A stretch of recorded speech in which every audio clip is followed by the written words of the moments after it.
Hello and welcome to this conversation with Professor Peggy Mohan at the Madras Complexity Collective. In this discussion, we will speak about Peggy's latest book, Father Tongue, Motherland, where she presents a new framework to understand the evolution of languages and linguistic diversity in India. We will speak about the multiple movements of people over long periods of time from the west, the northwest, and the east into India, and how this has contributed to the mosaic of Indian languages today. We will also spend time discussing how frameworks like the punctuated equilibrium and the idea of diversity can help us understand the evolution of languages. We will speak about the specific cases of the languages of Dakhni and Malayalam to throw light on the specifics of the framework. And finally, we will try to go back in time and understand what the languages or the language of the Indus Valley civilization might have looked like using the frameworks developed. We thank you for your time, and I hope you enjoy this conversation. Once again, welcome, Peggy. It's a real pleasure to have you over for this conversation at the Madras Complexity Collective. This really is, we've read the two books that you've written, Wondrous Kings and Merchants, as well as Father Tongue, Motherland, where you sort of, take old models of how languages evolve, and you've sort of developed, in some sense, a new model of that helps explain language evolution in India, and perhaps something that could be applied in many different contexts. But I was thinking, just to get started, right? Maybe going back to your first book,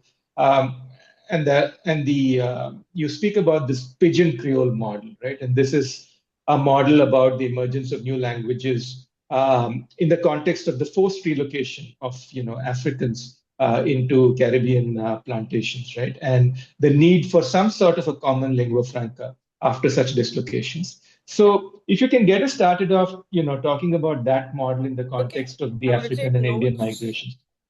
I had Yeah. taken notes too so that I don't forget. You want to talk about Pigeon Creoles because I didn't say the Yes. same in the two books. By the time I reached this Yes. book, I was saying something quite different. Everybody teaches you because some great guy who studied Native American jargons said, pigeons. And it got generalized, and everybody ahistorically, because the funny thing is when you talk of languages, you do really need to check your historical sources. Is this what happened? And sometimes you find that it didn't. So they said that we had pigeons initially on the slave estates. Let's go to the slave estates in the Caribbean. And that children miraculously took this disordered data and turned it into Creoles. People like Derek Bickerton wrote about how, they could access the genetic code and create ideal languages. That's not what happened. I was unhappy with it because I found nothing like that in India. Then I met online a professor from Chicago, Salikoko Mufwene, who not only works on Creoles, but has a historical perspective. He has access to a lot of the records. And what he said made a lot more sense, that the initial encounters, the initial slave plantations were not large. They were small, they were homesteads, where small number of Africans, and I will add to that maybe mostly men, because they weren't thinking of anything big and self-perpetuating. These men were in close contact with the owners, the white people there, servants there. And what came up was what I would like to call not a pigeon at all. Why would there need to be a pigeon? A pigeon is about temporariness, about lack of contact. What came up was something more like a prakrit. And prakrit means variety. It's like when you hear Indian English and somebody says, it is like that only, or it is with me only. And not knowing, in fact, that that's not standard English, but that's fine. But the point is, it's so close, like Prakrits, they're so close that you almost can't tell them apart. The only time that you began to find truly hybrid languages coming up was much later when you got to the industrial scale mass, these big factory farms where Africans never ever met white people. There were no white servants. There were no poor whites living around who spoke English or French the way they were spoken in the metropole. There was just a complete separation. And that's when you started getting signs of vocabulary from the European languages being used to connect what was basically what I call an operating system from the earlier African languages, which shared grammar in the same way that, say, Northwestern South Asian languages share grammar, South Indian languages share a grammar. Right. Northeast, meaning east of Allahabad up into Assam, they share a grammar. So in a way, they were able to build upon that frame using new words in a way that I suspect happened also in India.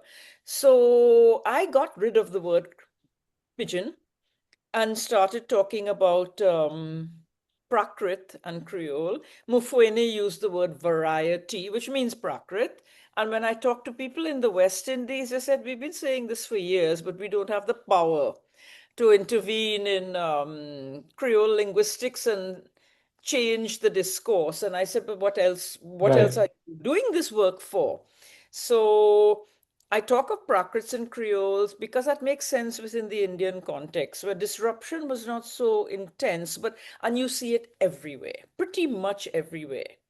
The whole Northwest into as far as Indo-Aryan languages go, the whole Northeast up till the tribal languages, even the tribal languages have had components of it. And I'm very certain that when the Indus Valley influence trickled south, they must have come into contact with a different bunch of tribal people they didn't know before.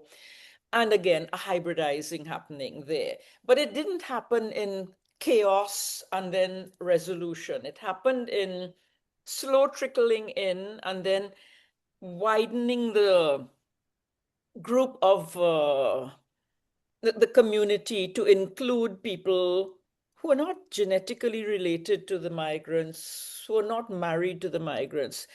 The best example, which is why I use it in my second chapter, was Dakhni, where you kind of know what happened. You have enough historical record you can refer to. You do know when people went, the men, for the sultanates. You know that they were men.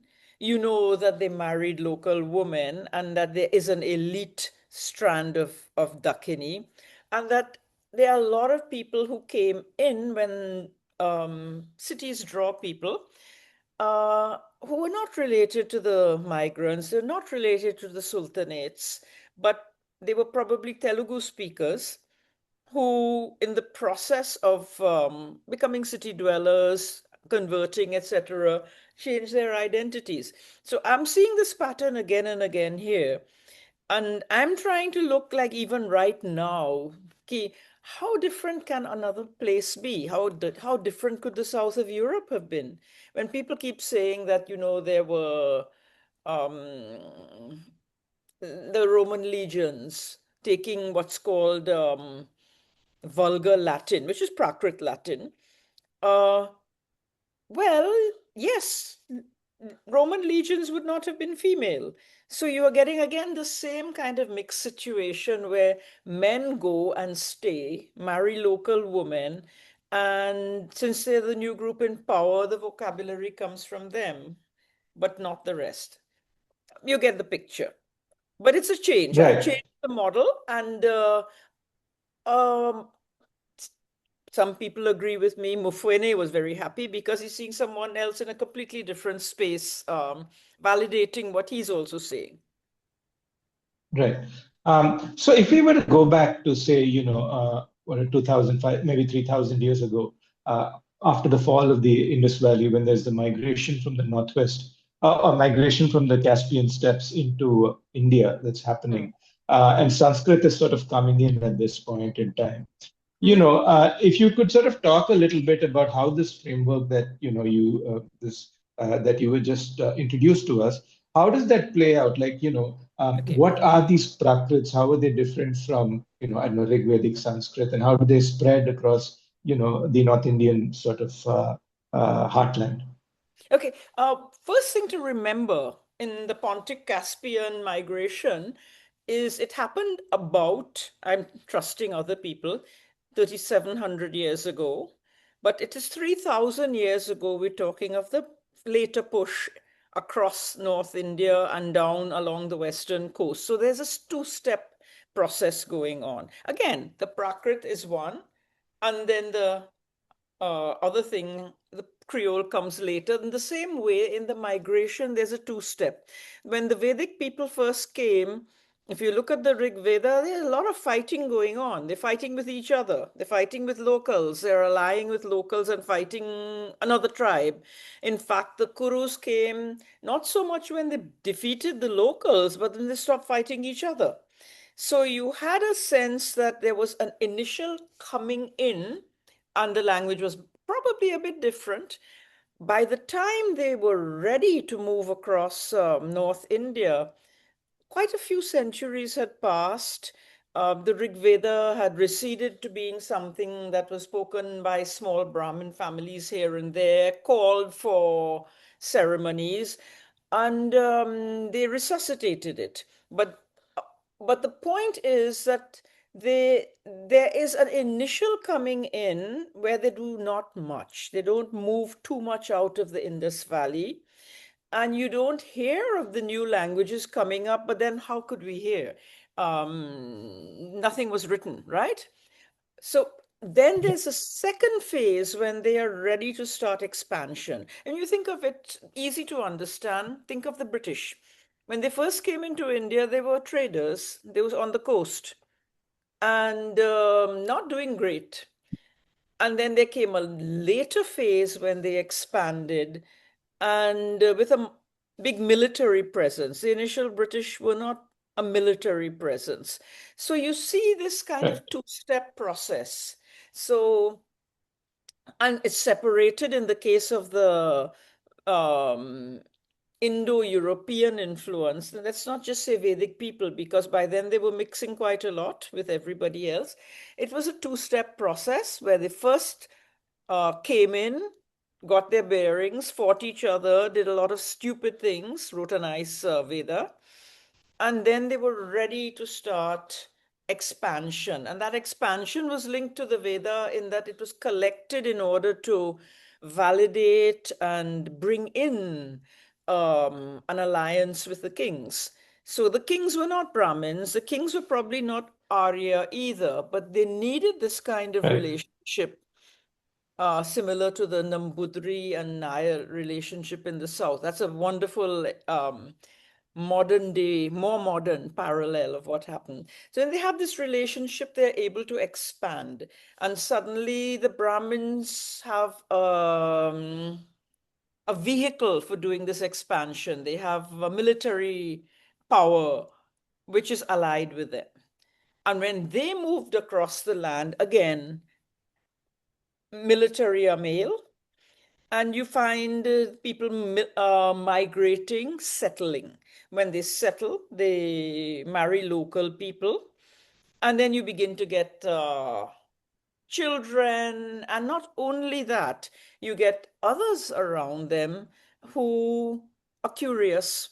What does this new regime have to offer? What kind of maybe in agriculture, maybe in commerce, in something, they become part of a much more ambitious entity, and they begin to absorb the words. So I'm trying to figure out how they absorb the words, and we see in front of us Mm-hmm. something going on. English, I'm sure there are other parts of India which have a similar thing, where you Right. see the process of grafting of new words onto old frames. If you look at data from the tribes in Jharkhand and Chhattisgarh, you find that you can sometimes make your way through the data because familiar words from dialects in the area are leaking into the language, and familiar grammar from the tribes is already in well, in my case, my own language, I feel like I'm not completely separate from what the processes that are going on. It's great fun. Right. And I think so. So when you have these people coming in, and like you said, these are mostly men. They marry the local women, and so the Prakrits, in some sense, are an elite language. That Yes, which is I they think are. you Yeah, mentioned that. they are elite, and the other thing is they're not a halfway house at all.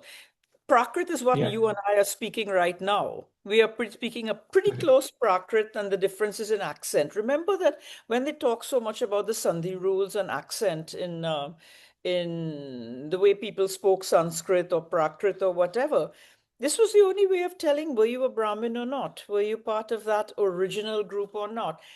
And often they were so close. Like when I look at Prakrits, I look at their grammar, I look at the grammar of Pali and all of that. The categories are the same as Sanskrit. The amount of genders, the karaks, cases, all these things. You wouldn't call Prakrit a different family from Sanskrit. They're just cousins or siblings or whatever. Cousins may be better. Uh, I don't know. But the point is that the real change had not begun at the Prakrit stage. Right. So while this Prakrits, while we know something about these Prakrits, from the way that you construct this model, it's clear that local languages that had existed before are still continuing to be spoken by people by and large, right? I'm pretty sure, I'm speculating on it. Why would they not be there? We have a big problem with respect to that because nothing was written. And it's not only in India, even in China. I'm trying to see if there was a similar process going on. And the speech of ordinary people, especially in languages that are far off the prestige languages, did not get written at all. Here and there, you will see something coming into a comment by someone that you shouldn't speak like this, which means some people did. Uh, but you like when people say, "Oh, what about this 15th century Upper Brahms and so on?" I say anything that is written is automatically elite. And if you're trying to glean the speech of the poor and ordinary farmers, peasants, etc., you can't do it from written records, unfortunately. So given that these might have been the dynamics that were happening over a long period of time, over centuries, as as they expanded sort of eastwards into the Indo-Gangetic plains and towards the Magadhan region, I just wanted to understand a little bit, and you speak about this, I think, in both your books, is that there are certain particular signatures of Mm, Indian languages in general, right? You speak about retroflexion and things like that. mhm. Now, Oh, very good. is Yeah. this so? This is coming in from sort of what was there before and sort of seeping up into the Prakrits of the time. So, if you could talk a little bit about what are those signatures that persist until today, right? Okay, if you think of it this way, where would this go back to? We like to say they're Dravidian because South Indian languages have preserved them, but you're not the only ones. Indians sitting in a cafe in Australia hear people saying "ter, der, ner, la" behind them, and they turn around thinking they're going to see a South Indian, and it's an Australian Aboriginal. They have it in their languages too. So, which means it's pre-Dravidian. Right, Dravidians adopted it because what is a Dravidian? A Dravidian is again a mixture of what was originally here with the male farmers coming in from the Zagros Mountains. So, it's again already the mere existence of a Dravidian language. You don't find them outside of South Asia means that there's a hybridizing that happened. The kind of structures you think of as right, Dravidian probably did not exist in the languages of the men who came in. So when you have these huge long words, um, they're like the huge long words in Andamans and Australian Aboriginal languages and all the tribal languages now. And long words are not like just simply long. They are dense with grammatical markers that are more complex than what we have right now in India. I mean, in fact, in the journey south, Dravidians lost a few of these. Right. So, how does this, the sort of model that you're laying out, the framework that you're laying out, how does that tie in with, what we have in terms of genetic evidence that has sort of come out, especially over the last decade, and what we know about the various migrations into the Indian subcontinent over time? So, how do those strands of historical evidence sort of match up with the story that you're telling? Okay, I can't give you exact references right now since this is a verbal face to face, but there are a lot of genetic studies looking at a lot of things. Like the first Right. ones, obviously, I remember when the first one came out, and they did not know at the time that looking at mitochondrial DNA would only trace the female line. And we were suddenly told sometime in around 2015, I'm not sure the exact year, that there was nobody who came into India. There have been no migrations, and all of us stopped. And I remember people like Romila Thapa saying, well, maybe small ones. And try, how does this fit what else we know? And we were basically told no one came to India. And because the mitochondrial DNA went really far back and they're going past 12,000 years, which means you Right. straight to 70,000 out of Africa.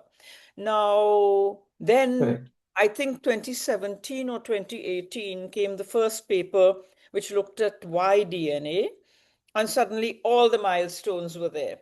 For the Zagros people coming in 9,000 years ago, the the Pontic Caspian people, the Vedic people coming in approximately 3,700 years ago.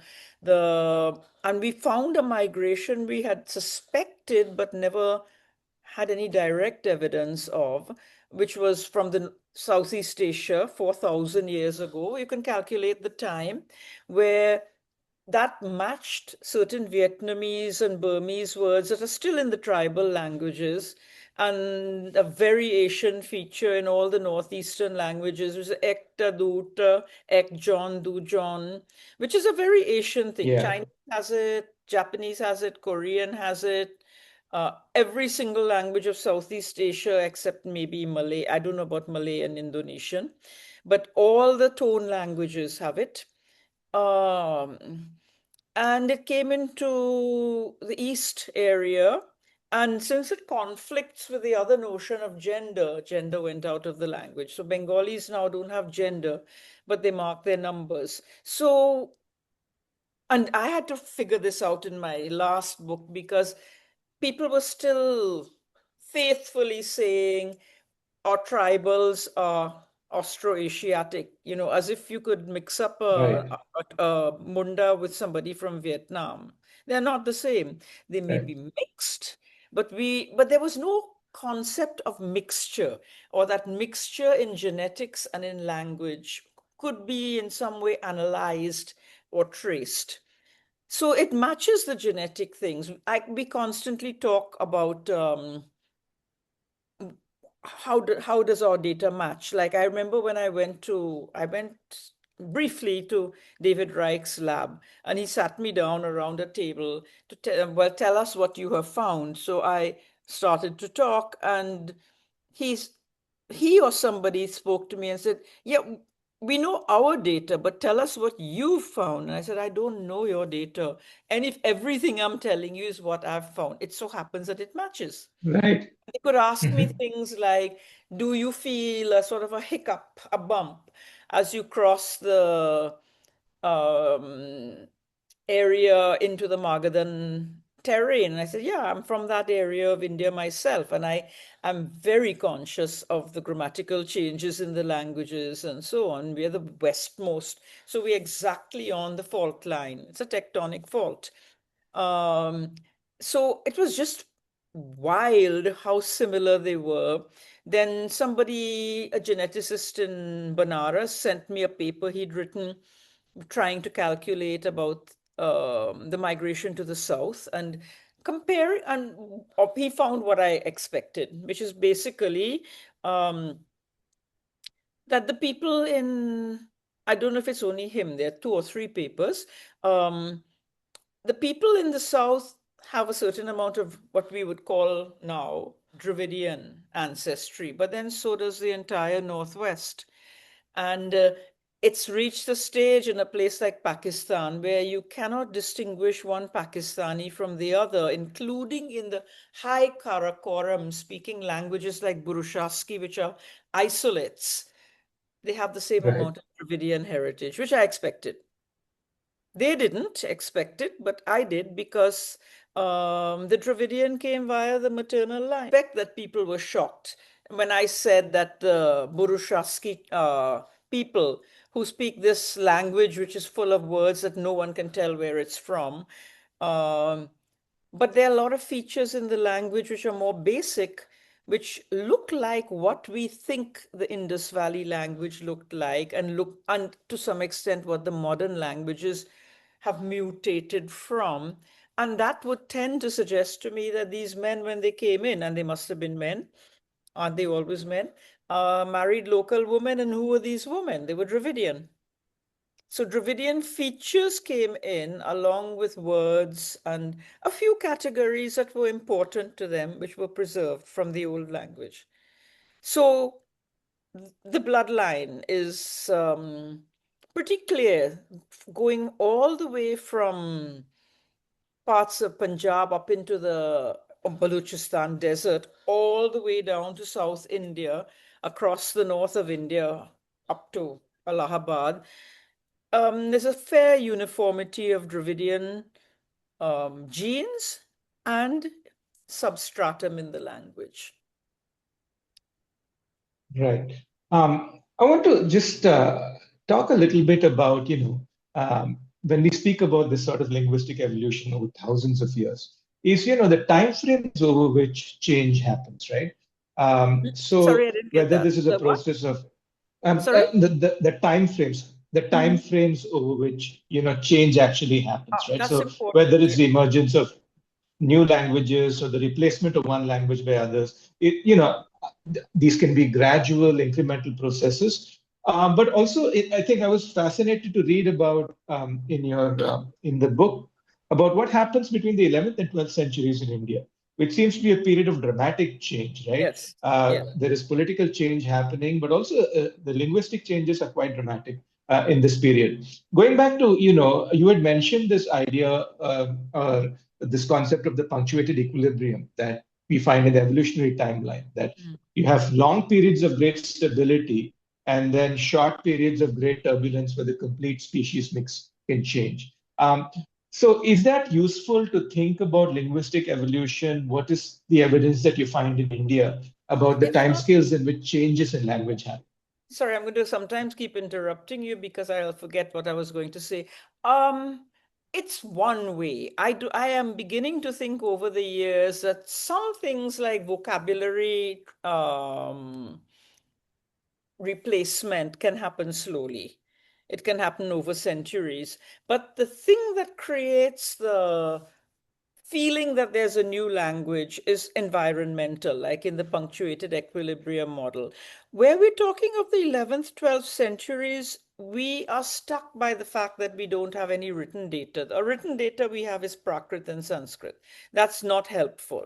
But we have little things coming out which lists, legal documents, things that speak of the town, because that was left behind. So we cannot speculate how far back this went. However, the thing that was a tipping point, creating it as a new form, it seemed to come to prominence fairly suddenly. This was also the era when Sufis and Bhakti poets and mystics were going around, which is another way of saying political protest. We don't like to use that term, but there was something, Right.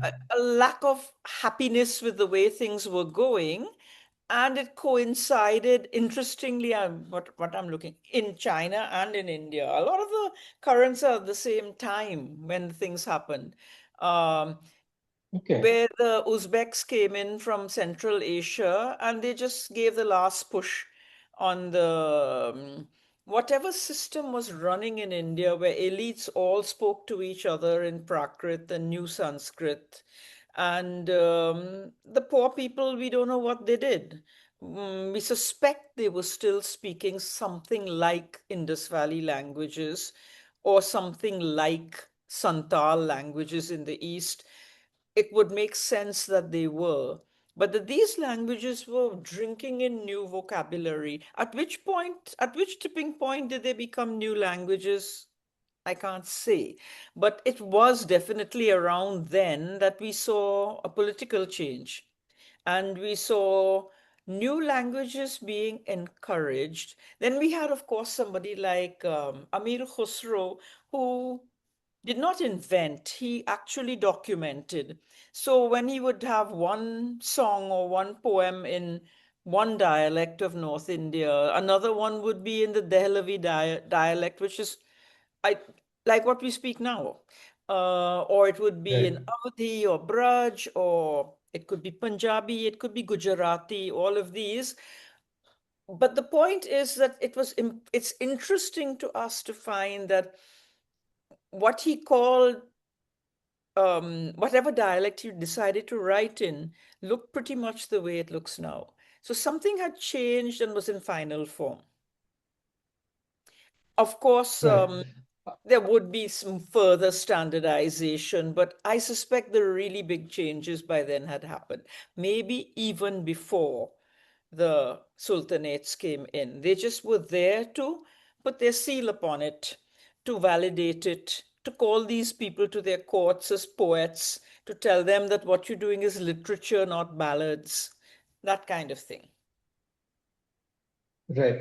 In fact, I think in your book, you sort of take you spend some time speaking about Bengal in this Mm. time. And I think you mentioned that there is more evidence, or the only evidence that we have of, common people of that time is from Bengal and not really from anywhere else in South Asia. And I think you Or sort that of I have. describe the dynamics there.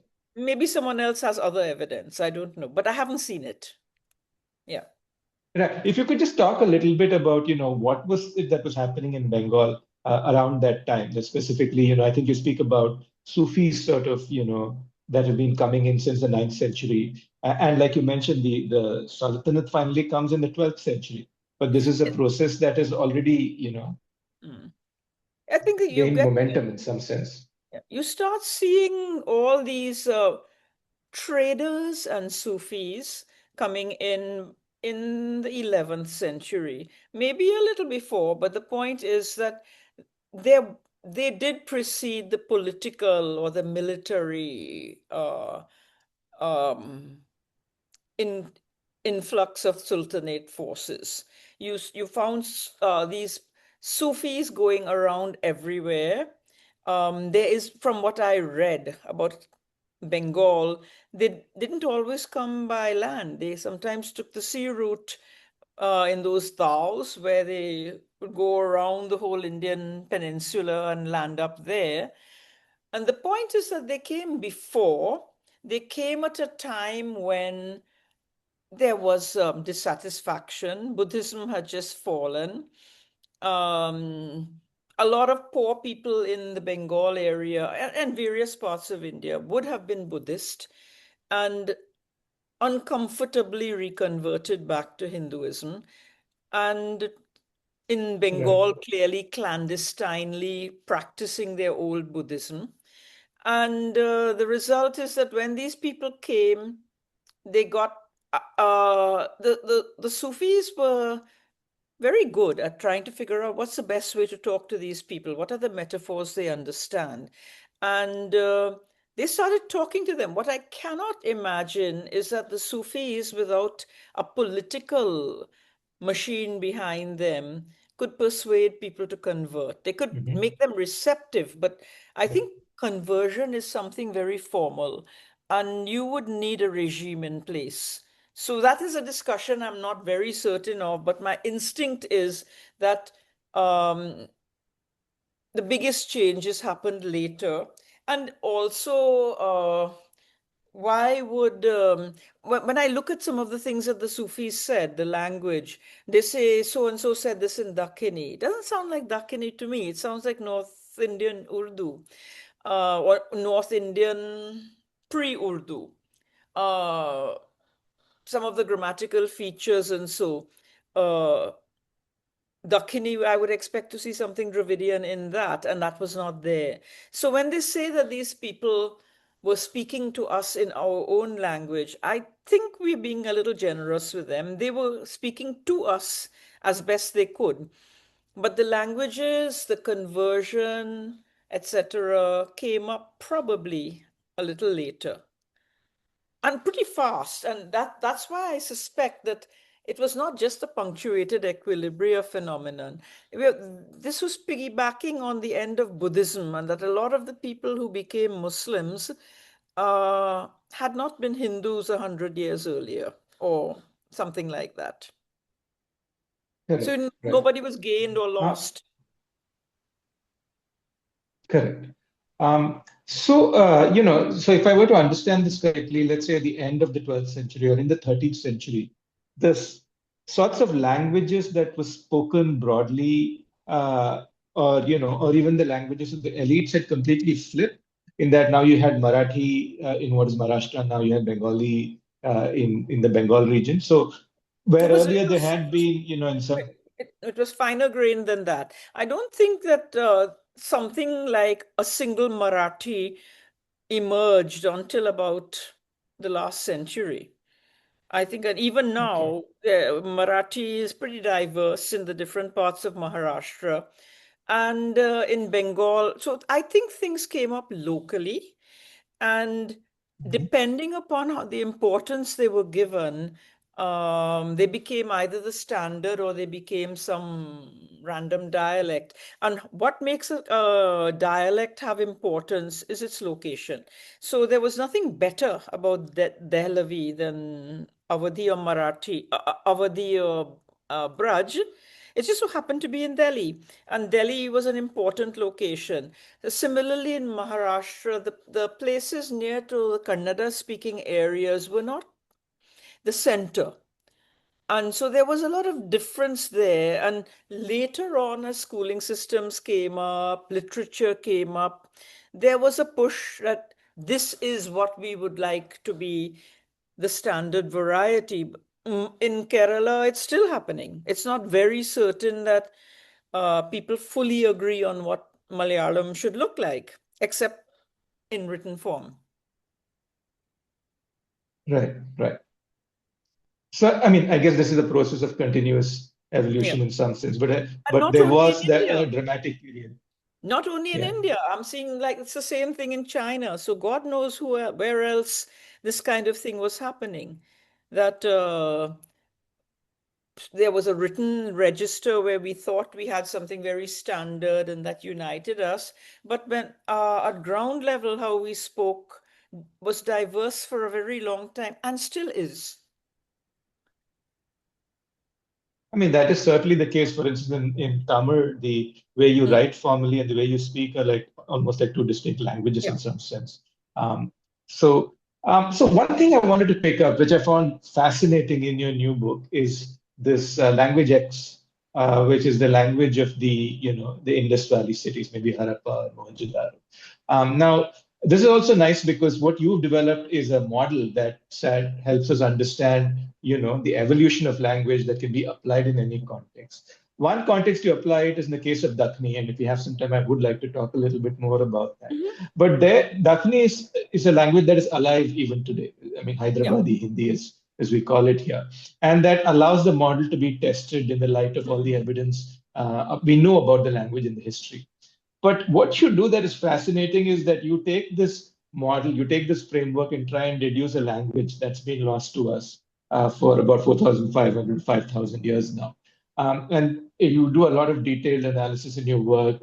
You speak about various aspects of, retroflexion, additivity, word order, gender, etc. But could you just talk a little bit about your approach to try and get to what was this language like? Okay, it's a sort of a subtractive process. You look at all the things in the modern languages which you know cannot have come from Sanskrit or the Prakrits. Although the Prakrits too were influenced by Indus Valley language, you saw Sanskrit and the Correct. Prakrits changing, absorbing ergativity. You saw Iranian for some time absorbing ergativity. Ergativity is a very old thing. It's still there in all the Australian languages, it's still there in the Andaman languages. It still has some kind of resonance with what happens in the northern Munda languages.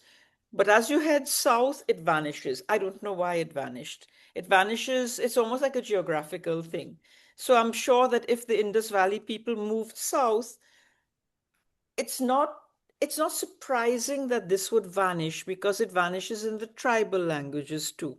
So to say that the Dravidian languages that would have been spoken in the Indus Valley must be the same as the ones in the south now, I think no. This feature has vanished in South India in exactly the way it has vanished in Dakhini. It's not in Dakhini at all. But otherwise, Dakhini, in terms of its words and most of its features, is completely, not most, but a lot of its features is fairly similar to a North Indian language. So you get this kind of sense of a mixture, but it's not.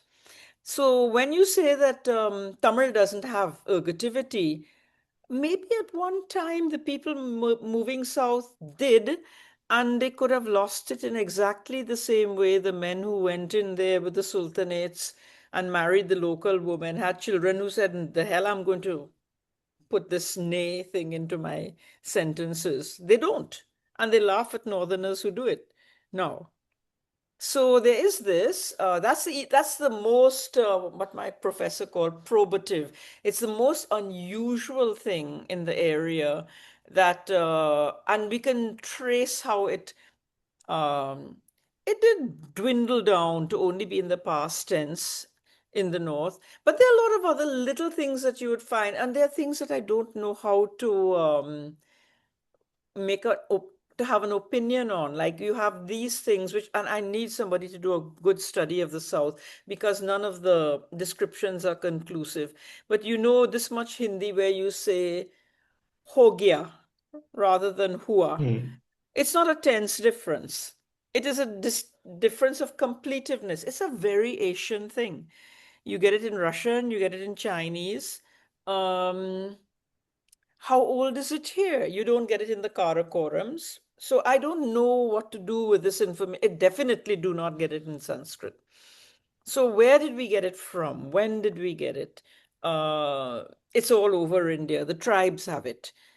The tribes in Jharkhand, Chhattisgarh, where ho gaya means it's all done, completely finished. Yeah. But hua means, yeah, but maybe something's left that's not completely done. Like you say, khana khaya, Right. but saran, I ate, but not everything.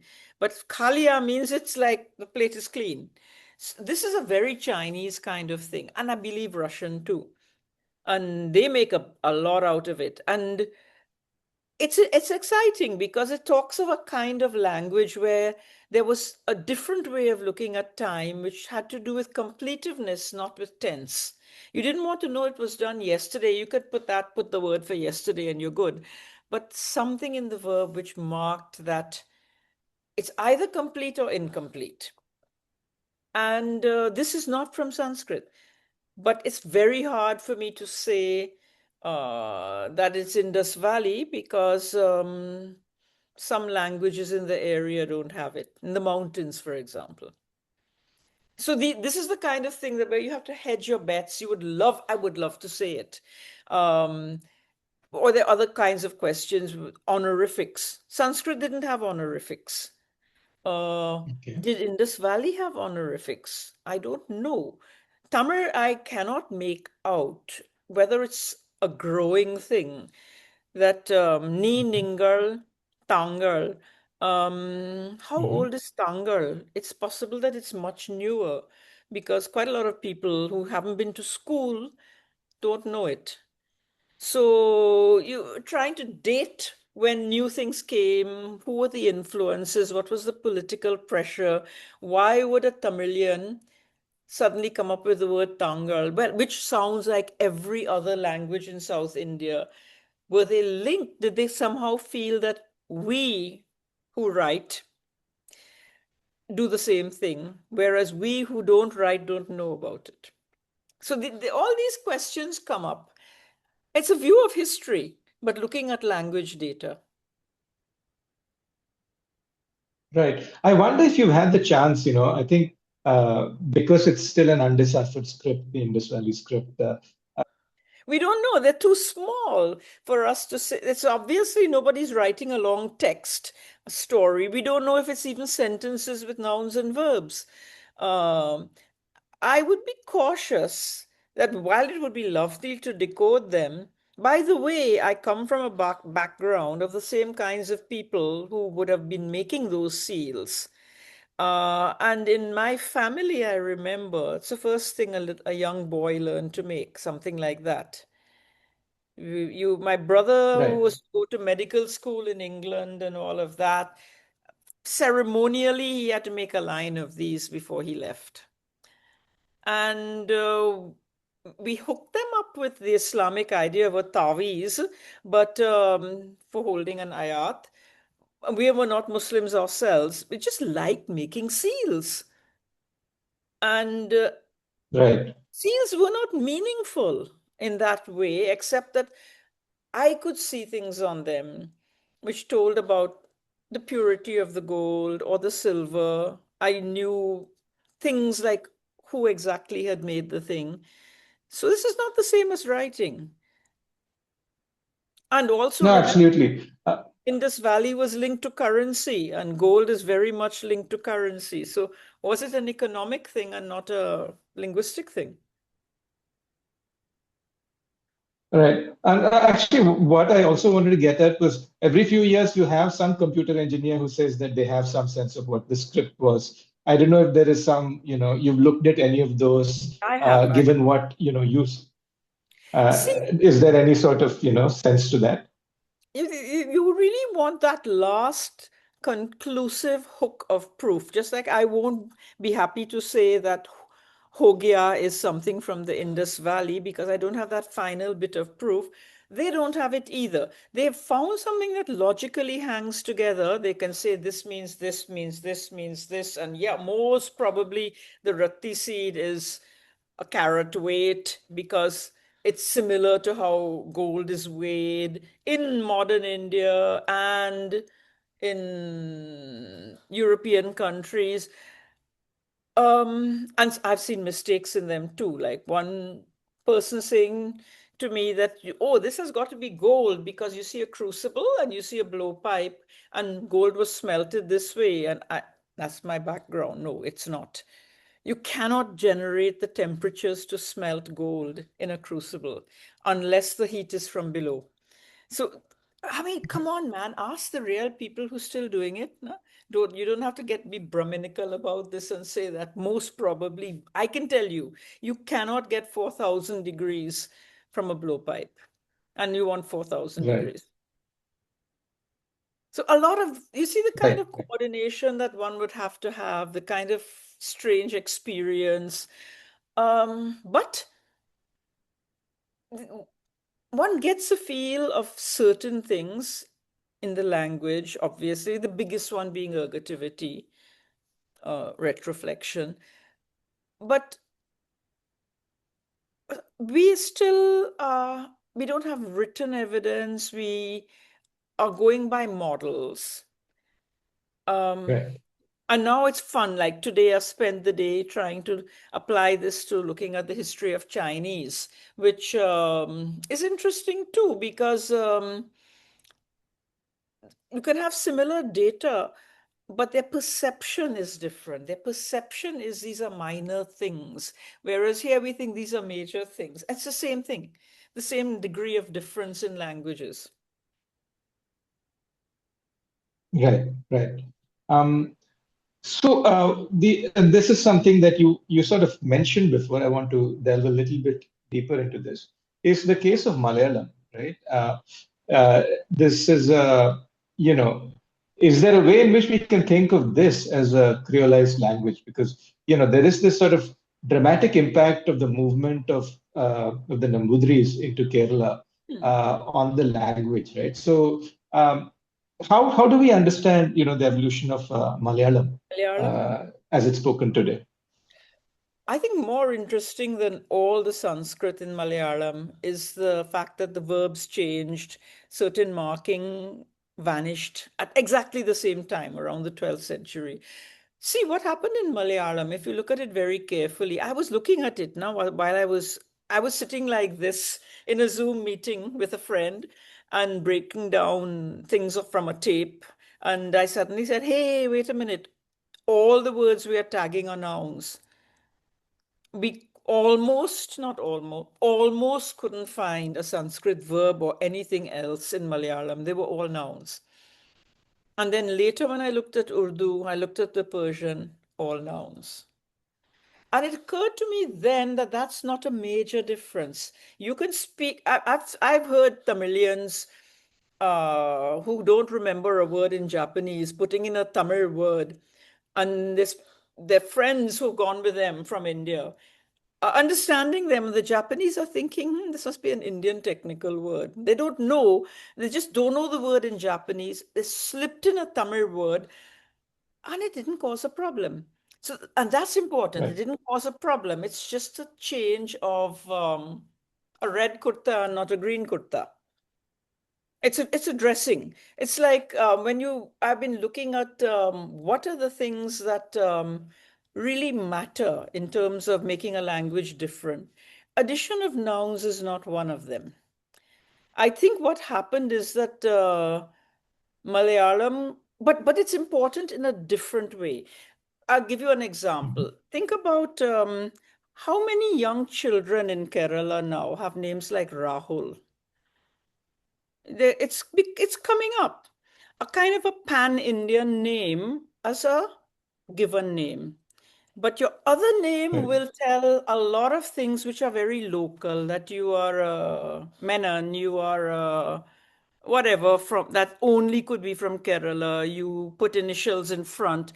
But like the name Nishant could be from anywhere in India. Uh, Anand could be from anywhere in India. And the words in Mani Pravalam could almost be, if they were not so perfectly Sanskrit, ours are more Prakrit. They could be from anywhere in India. So the superficial Right. unity is imposed. And you see it in the naming system, and names are nouns. And you see it in the nouns. But something is preserved of difference in the idea that you mark a certain, either your caste, or you mark something in initials, or you mark your native place. So we're keeping the two together.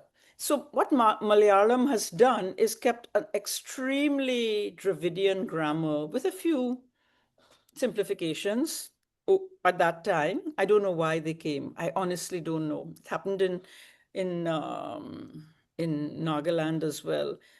Nothing to do with each Right. other. It's probably a Correct. process where certain kinds of markers are deemed redundant and they vanish. I don't know why.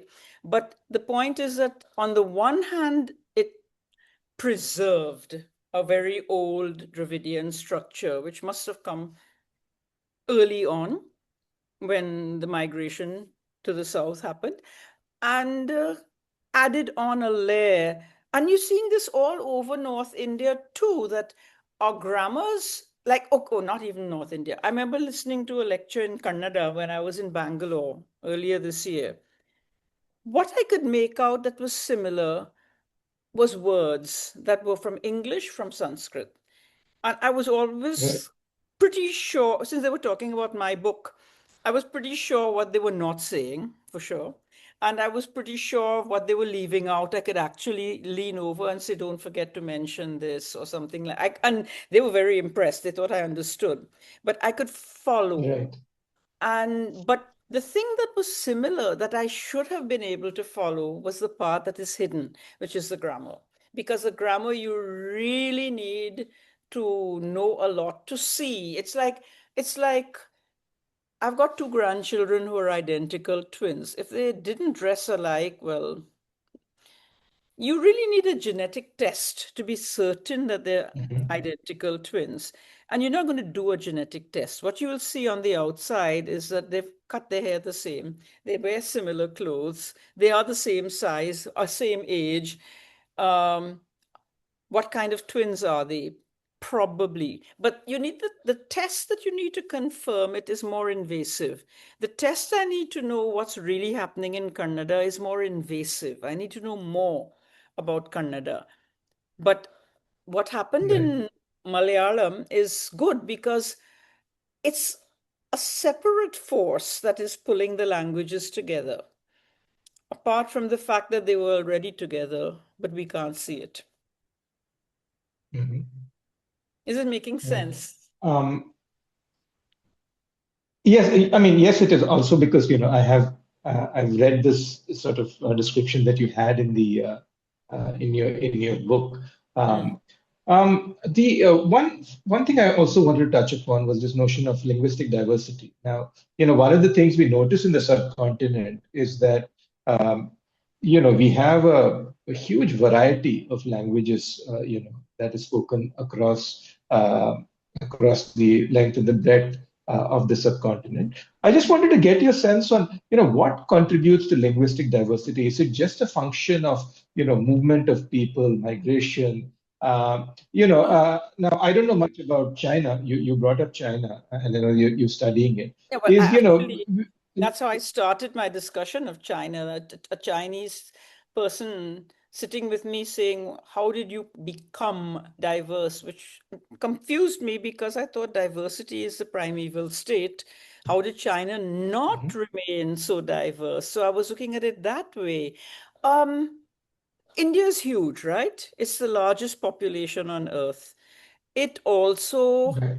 has a lot of other things that other countries have not, namely, it's preserved all sorts of habitats, like which gives people niches. They could remain like how I plan to end this book. It's not a good thing to say how I'm going to end, but I want to think about the Indian elephant. China once had elephants, but they killed them off by destroying their habitat and planting rice fields, whereas the parts of India that have the most elephants are the places where it made sense to the emperor, Ashoka, etc., to preserve the forests because he needed the elephants as war beasts. They were Yeah. like tanks. And you cannot look after an elephant for its first 20 years when it's too young to fight because the amount it eats is crazy. It's better to leave it in the Hmm. forest. So you need two things. You need forests, so you preserve them. You need tribals who will be tasked with maintaining the forests and the elephants. And apparently, there were a number of old Ramayans where, when Ram meets his brother, and brother says, "Well, what should I do to make the land safe without you there?" He says, "Preserve the elephant forests."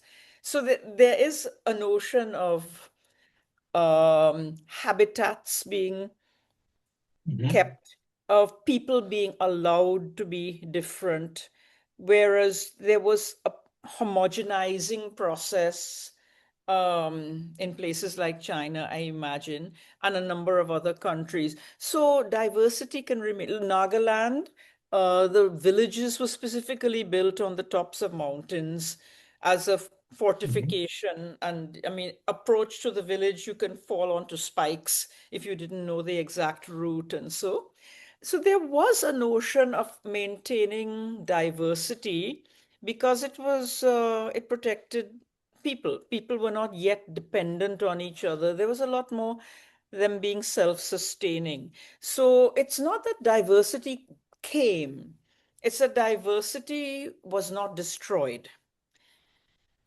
See, that makes Right. sense. So that is something that we need to think about because uh, can one have something in India like a name like Nishant Kumar or your full name, where one side of it acknowledges that we're part of a larger entity and the other side acknowledges a smaller habitat, so that Right. we can speak our local languages to joke. And when AI says we wanted to connect the tribals, did the tribals say they want you to connect them? No. If they Exactly. want to connect, they know Hindi, they know Oriya, they know Tamil. They don't want you to intrude. Those are the spaces that you can leave, and those are the oral spaces. And they want to write to you, they will take out their phone and send it through Google Translate or whatever, and so that's Right. written. So in a way, we are getting to that slowly. So I think that diversity is merely that India is a land that has preserved a lot of things better than other lands have. We have a large population that has allowed us to absorb shocks that are intended to homogenize us or put us Yes. into one mold. So if that, so having the large population and the notion that you allow people their space is going to give you diversity. Whereas a place like China has always seen itself as being a single civilization. We are alike. These are just little dialects. Wait, would you call Oriya a dialect? It's not, but they're as different as Right. that. I think it's Right. exciting I because want. the idea of how we are a large population and have been around for 65,000 years, and that when the Vedic men from the Pontic Caspian came, their influence upon the Indus Valley area was much less than it was Mhm. in Europe. There are parts of Europe where everybody tests back as belonging to one male marauder. They're descended from the same man. We don't have that in Right. India. And that's good. Like what you said, there is a clear sense that diversity has been preserved because, of the environmental variety in some sense that has stayed in India.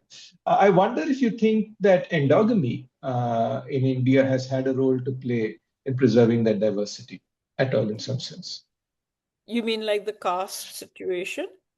Partly. Yeah. So, people marry within, yeah. Well, that is a unique thing that geneticists have mentioned about India, where in fact you don't get a huge diverse landmass. You get many, many, many, many little genetic Yeah. groups. Uh, I don't know. I think that even below this level of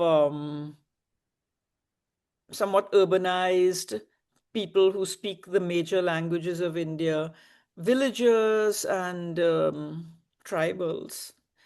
Um, I don't know if it could be that this puts a brake on something and keeps people from mixing, and therefore they I have to think about it.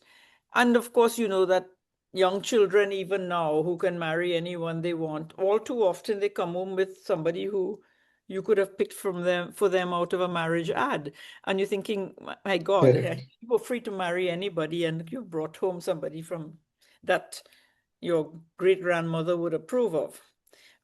That kind of thing does happen because that's who you meet.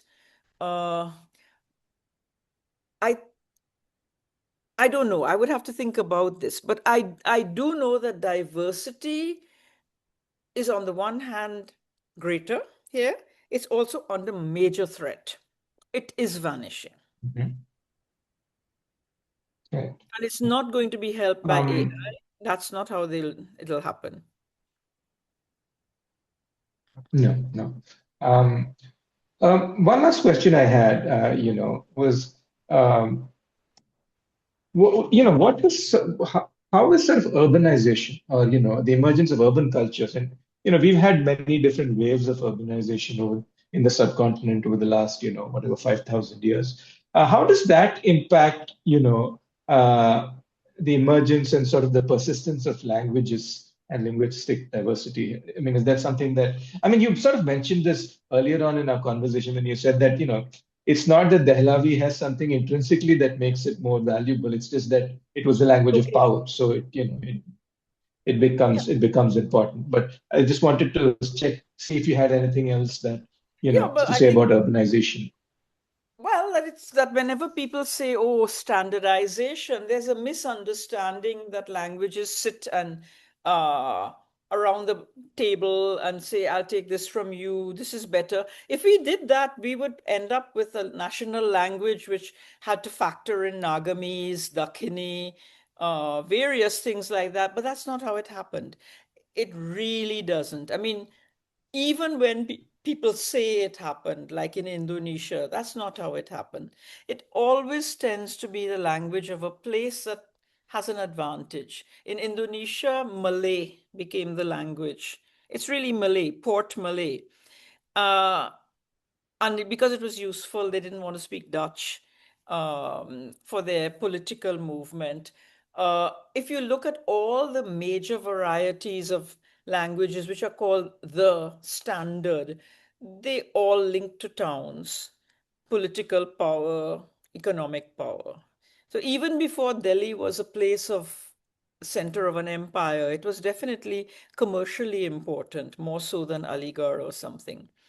So language is ultimately about economics. So that's why I keep saying that they mirror each other in such a way that when they say, can you preserve this language, but you want the economy to go into crypto and bitcoins and so, it makes no sense because they will mirror each other.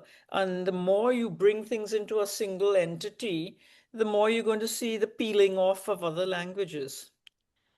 So it has to mirror the kind of people we are. The fact that I can be talking to you means at the moment that we have to use English, which is what I described as Indian Mandarin. The Mandarin is an Mhm. IAS officer, right? The British ICS officers were the Mandarins. They spoke in English. We are Right. speaking in Mandarin, except that in China, Mandarin was not a foreign language. It somehow remained even with the Manchus. They said, "Oh, you keep it; it's nice." The British didn't come and say, "Oh, wow, you keep your Dehlavi; it's nice." They actually attacked it. They broke it up into Hindi and Urdu. So we had a different sort of story. Yeah, yeah.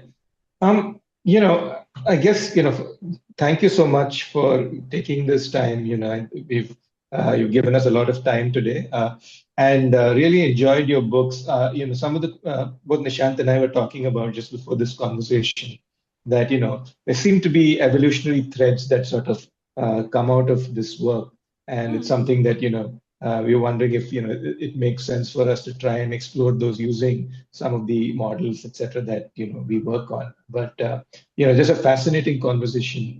Really And appreciate the time that you gave us.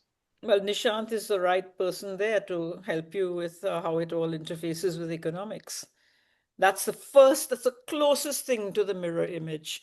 Physics, punctuated equilibrium, all of that come later, but the economy and language, they mirror each other. So before we end, can I just ask one question? I actually was something you said in the last answer, right? Translated to something I read in your AMA also. I think you did one a few months back, and I was going through that in the Reddit AMA, and you had like the emergence of Hinglish as Hmm. as an idea. And I know it's very popular to talk about it, but I was just wondering if, given that we know everything about at least how English could emerge. I mean, we say it's emerged And already, and we kind of know it, but is that like a good lens for us to use to think about, yes, I languages think that it could? is. Yeah. I often use this when I talk to my students Mhm. as an image of what could have been happening with the Indus Valley languages absorbing vocabulary from Prakrits, and not just vocabulary, certain grammatical features. Uh, I think that 2025 is almost like a landmark year. It's the year when people who didn't know English said, we won't be left out. We want to know what you're talking about. We want to read. We will read it in translation. So it's a year of translation.